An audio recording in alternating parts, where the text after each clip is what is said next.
Hello, welcome to Something with Dena. And I am DiAnna. Yeah, and I'm just going to confess something. We started the show Yes, and forgot to hit the record button, so we're starting not too far in, just kind of our chit chat thing. So we'll we skip the kind of, chit chat. yeah, we just got a pre-run. So let's go. And Diana, I did tell you the topic uh, previously when we didn't record it. And what we're doing today, guys, welcome, by the way.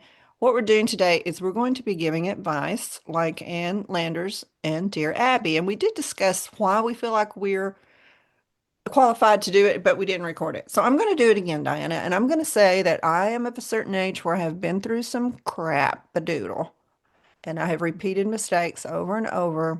I don't have a degree in psychology or chemistry or anything else.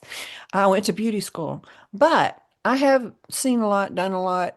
I feel at my age, I should have a little bit of intelligence to give good sound advice.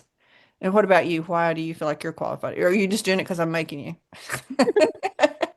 Oh no, I've walked the roads and I've learned the lessons, and I'm still here. And I have learned through wisdom not to continue to make the same mistakes over and over. Make a change in your life and make your tomorrow better than your today. Yeah. So listen to us, especially if you're younger than us, which most people are younger than me. Diana's younger than me. So listen to your aunties. We know some things. Yeah. And if you're our age, well, we'll see if you agree with us. What advice would you give? And we hope if we don't educate you or help you, we can at least entertain you for about 30 minutes. So, Oh yeah, we're entertaining for sure. okay. So here we go again. All right. Our first, a dilemma.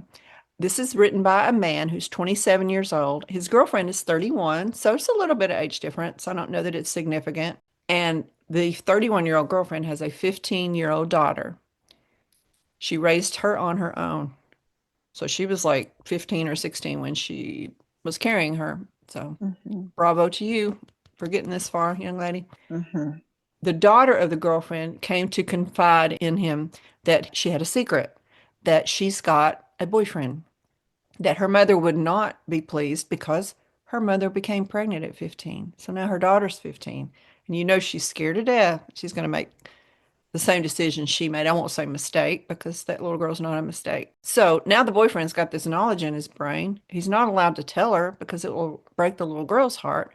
And he encourages her to tell her mom, but she says, I'm too scared. I just can't do it. So now he is stuck in a relationship he loves the woman. He wants to stay with the woman. He wants to be honest with the woman, but then he's going to be betraying the daughter. And that has happened to me where somebody's told me something, and when they're finished, they're like, I haven't told her yet, though, so don't tell her. And then I'm like, crap, why did you do this to me? Because I feel like I'm Right. betraying either person. I've had that happen many times to me, and it's just so awful. So, you have stepchildren. Has that ever happened to you?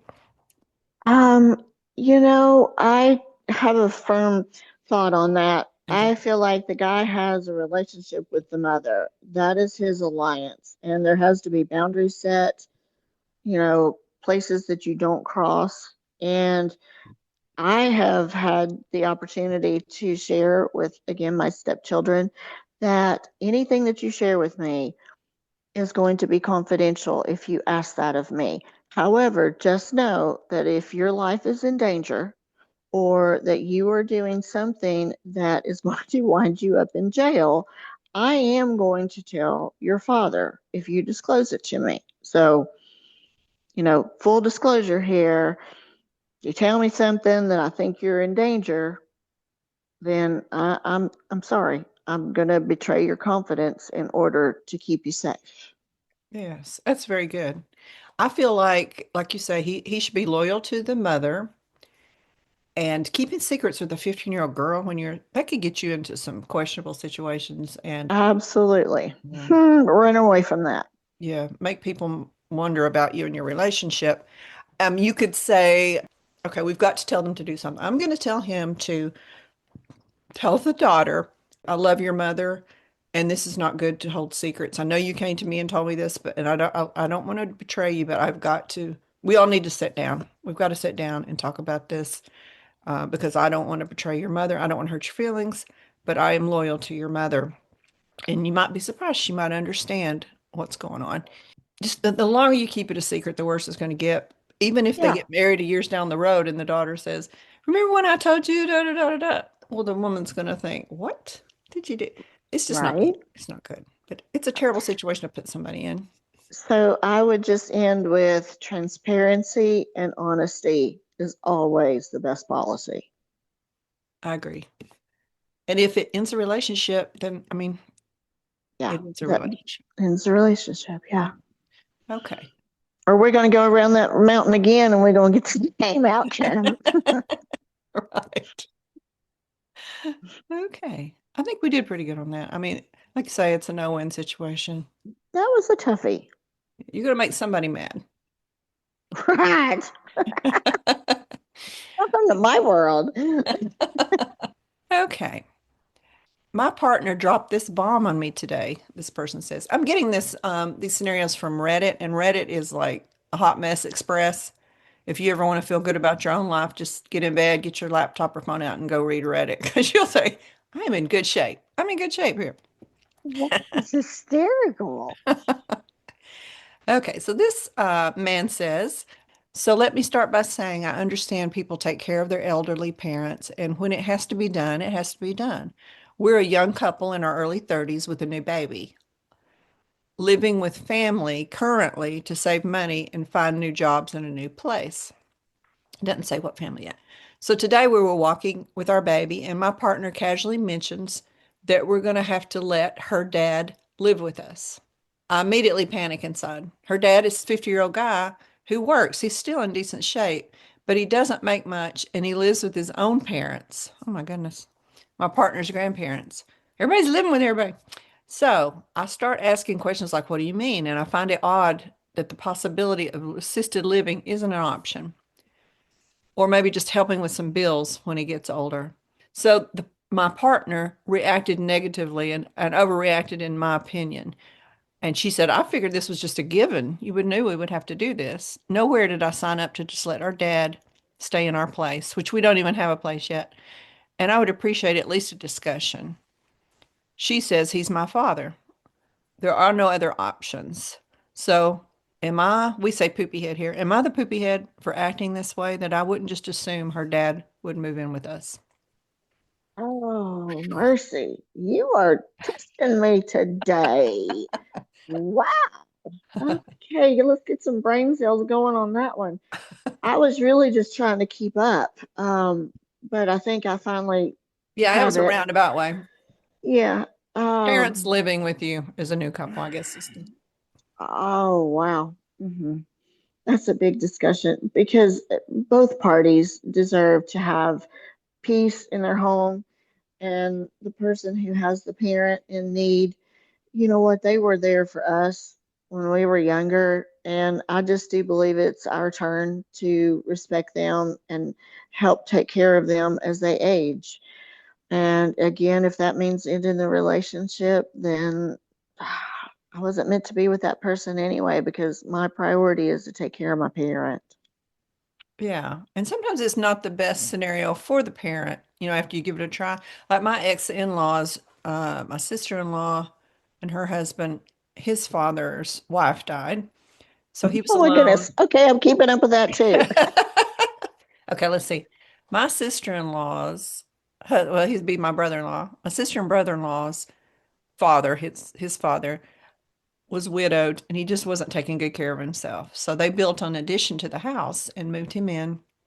But the man in the couple worked. The female in the couple was at home. So it really fell onto her to take care of a man who is not her father, which could be kind of awkward.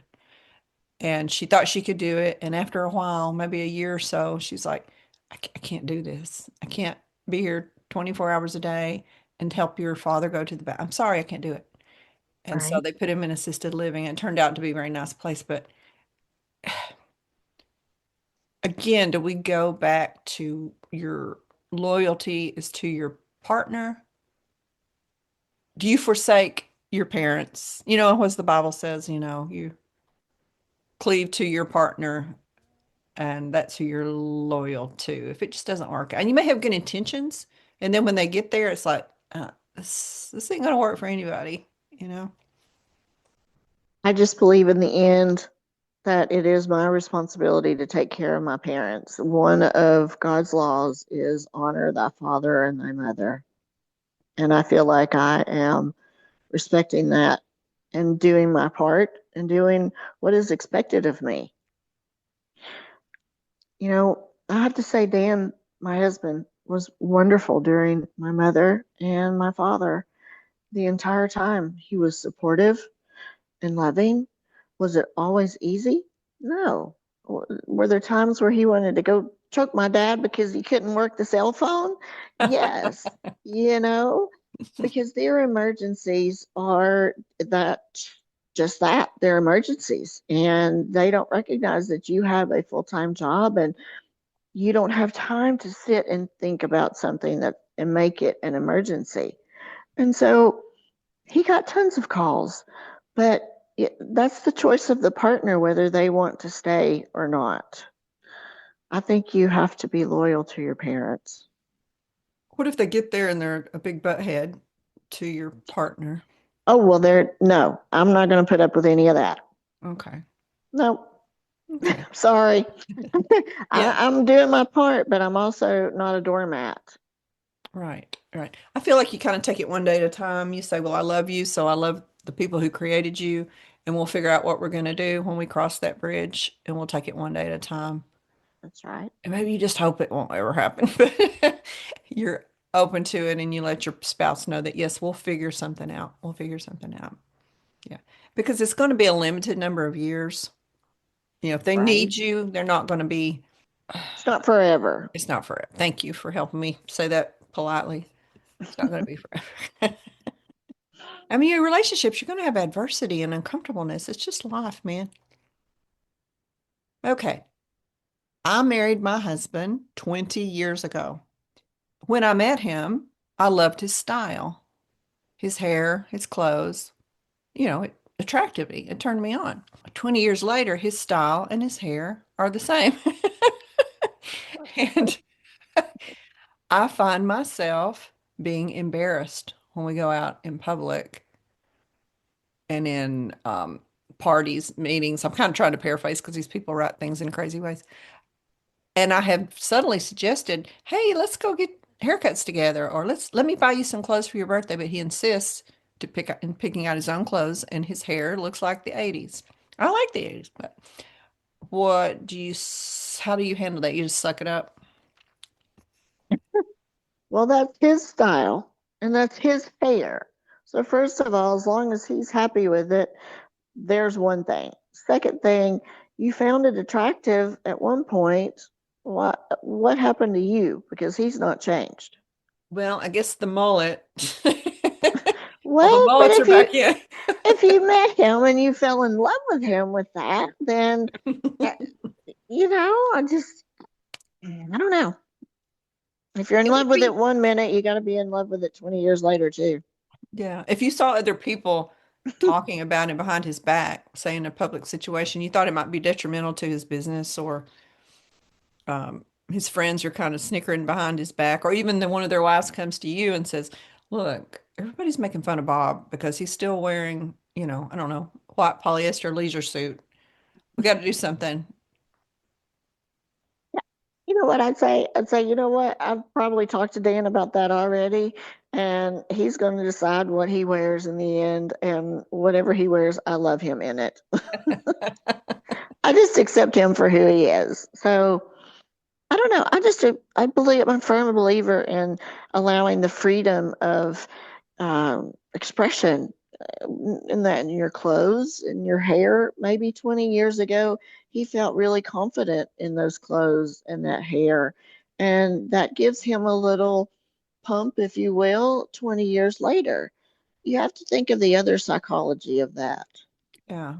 Well, it could go both ways because your husband could maybe take you, maybe he's a businessman who takes you to a conference and you're dressing in a certain way that he doesn't think is matching what the other women are wearing. Y'all go out, I'll go out to dinner. Would it hurt Appropriate. your feelings if he said, maybe you should dress a little more conservative, or maybe you should dress a little more sexy? I don't know. Everybody's going on cocktail dresses and you're wearing blue jeans and a sweatshirt. It would help my business if you could do. Would you take offense to that?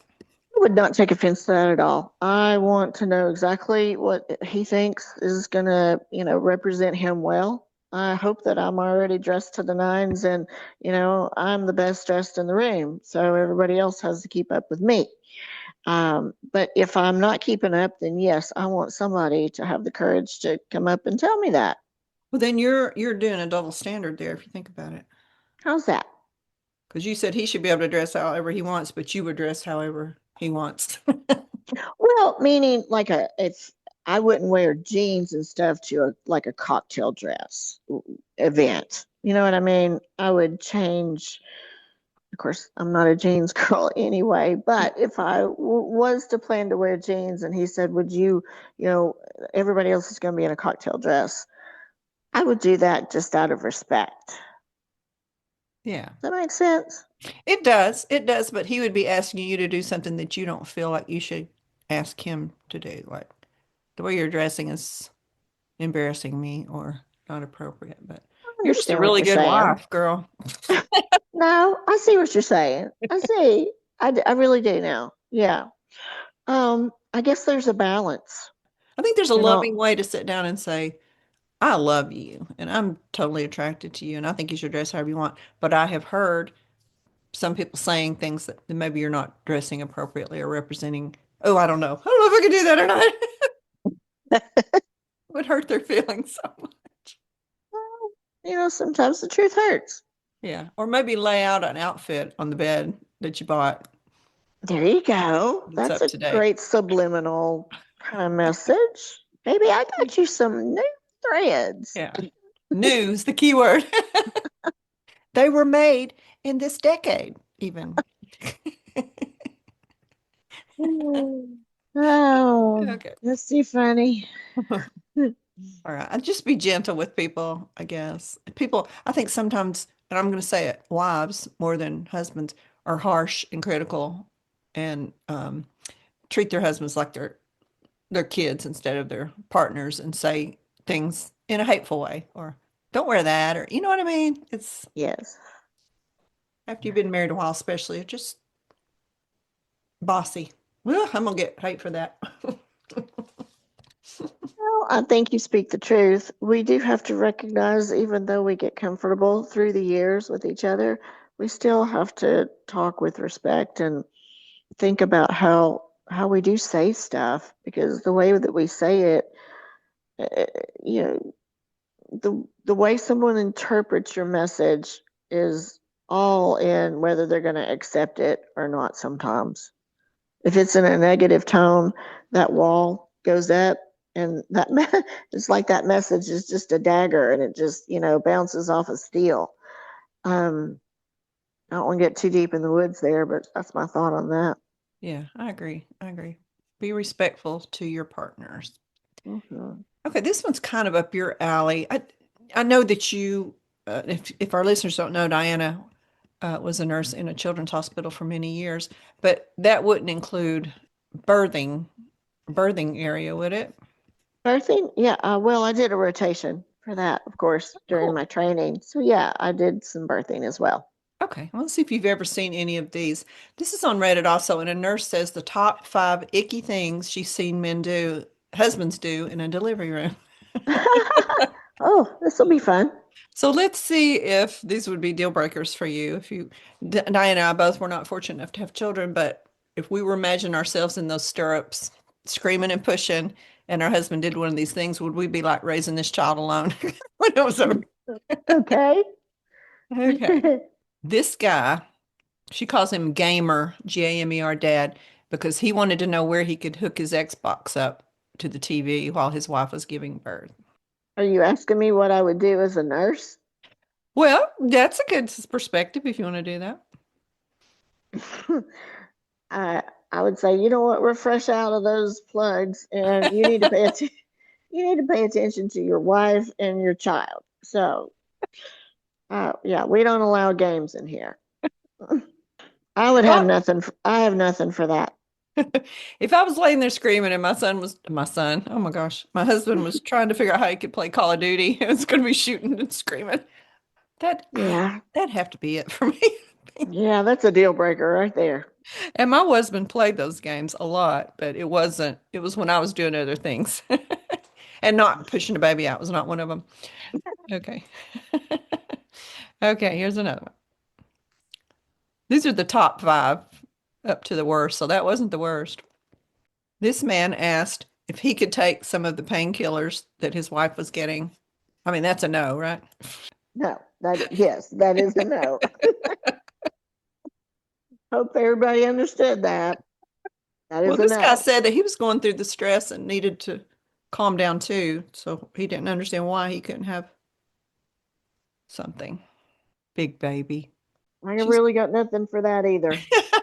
You're annoyed, aren't you? Yeah, I would be very annoyed. She has had dads who said they're going to go take a walk and they leave and they don't come back till the next day So this is a dad, and he's gone out for a walk, and he's gone till the next day. after she's had the baby.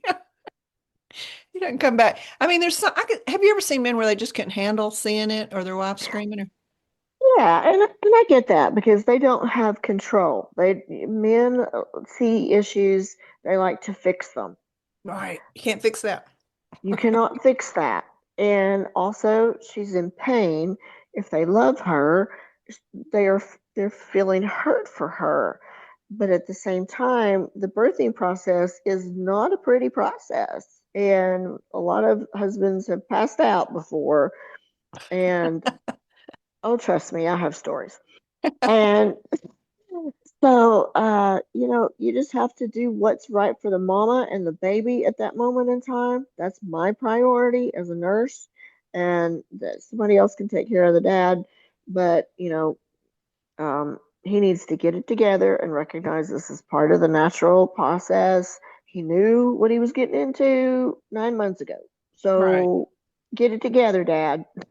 I'm sure you've seen everything at a children's hospital, parent interaction and the relationships and even some Hmm. horrible things, horrible Hmm. parents. I feel like it's between the parents if he didn't come back until the next day.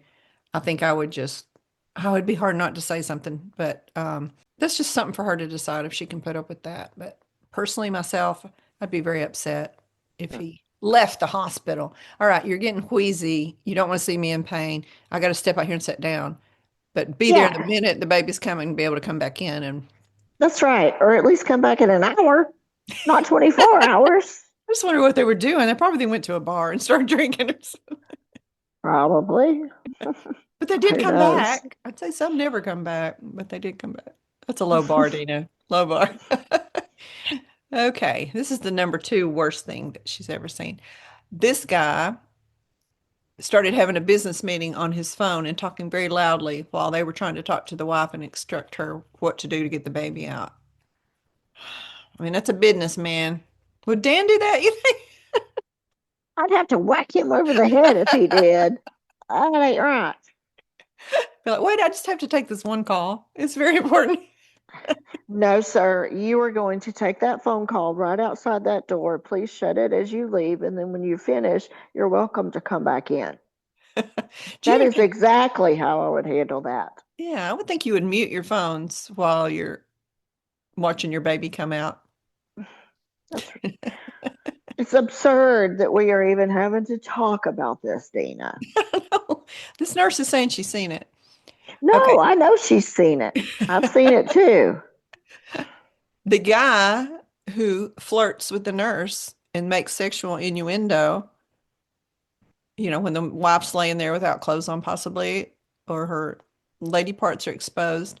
And this guy said to the nurse as she was putting on her gloves, maybe the three of us could get together after the baby's delivered sometime, Huh? suggesting that all three of them could do something later in front of the wall. And no, he said this in front of the wife. Yeah. Okay. Ooh, goodness, that makes me cringe. That makes me cringe because I can see myself getting put in that situation. Ugh. Have you ever had But somebody flirt with you like that at the hospital when they're, I've had, yes, I have had males flirt with me, but not in front of any females or moms. yeah. And you just have to shut that down. You have to say, If you continue to be sexually inappropriate, I will have you removed from this facility. And as a nurse, I would support that. And then I was a supervisor and I was the one escorting them out of the building because there are certain things you just don't do. There are some men who are just 24/7. That's all they think about, talk about. Well, that might be, but it's still inappropriate. And she, In that setting, it's inappropriate. absolutely. Okay, she says her number one that icked her the most, which I don't agree. I think that last one might have icked me the most. Eating in front of the wife, going and getting food and sitting there, standing there eating a hamburger while she's in labor. Hmm. Well, I've never been in labor, and I've also been in a room where a lot of women are in labor, but I've never saw or heard of one of them asking for a cheeseburger or a piece of pizza while they're in the midst of giving birth. So I would think that would be on a personal preference if that would bother the mother if the father were sitting there eating. The fact that the dad can sit there eating during the birthing process is what I think is should be the topic here. Come on. Yeah, maybe he's got Okay. blood sugar. Let's say that. Well, honey, then eat away and just sit there and enjoy it. We Okay. are Phew. Finally, and this is a quick one. I'm going to read this to you and we'll get a quick response. It says, am I the poopy head for trying to steal her man? I already say we'll say yes. A little over a year ago, I was taken in by my friend because I became homeless. At first, her man and I didn't get along, which led to small fights between them. Because I was going through a rough time, I was messy and loud and admittedly was not a great roommate. At first, it was mostly her who was helping me settle in. I don't cook, so she would cook for us and overall just helped me live again. As I lived with them, her man and I began to warm up to each other. We have a lot in common, so I feel like it was bound to happen. She's not a hiker, so he and I would go hiking together. We'd hang out on the couch when she's not around nagging us about the messes we made. She was a health freak, so when she was not around, we shared junk food and I hid it from her. He understands my needs and wants in ways no one was able to before. He has become my favorite person. Recently, I've realized I love him more than I love her.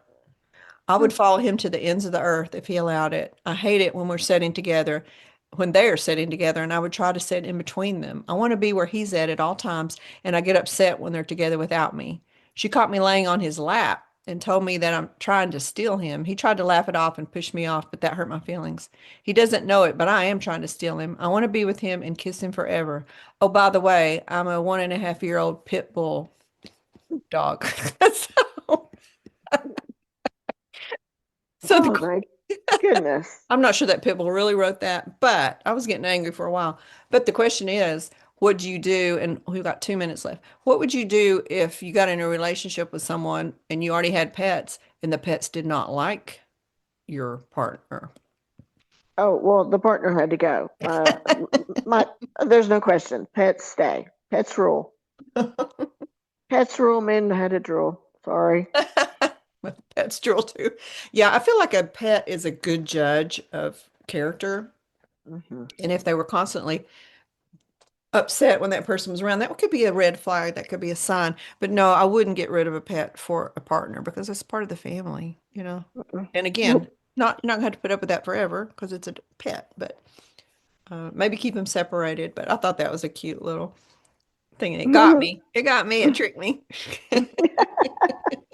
So I would say to that pit bull, you need to love on your mama too because she's the one that took you in. You need to try to give equal treatment to both of them. And I have had that happen where I had a pet and they liked the boyfriend better.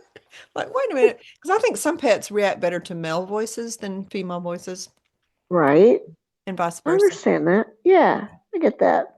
All right. Well, thank you for all your thoughts, Diana. I know you were tired and you brought it again.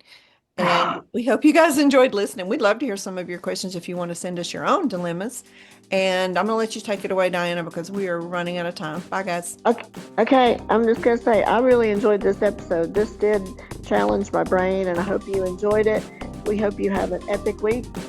We love you guys. Take care. Bye bye. Bye.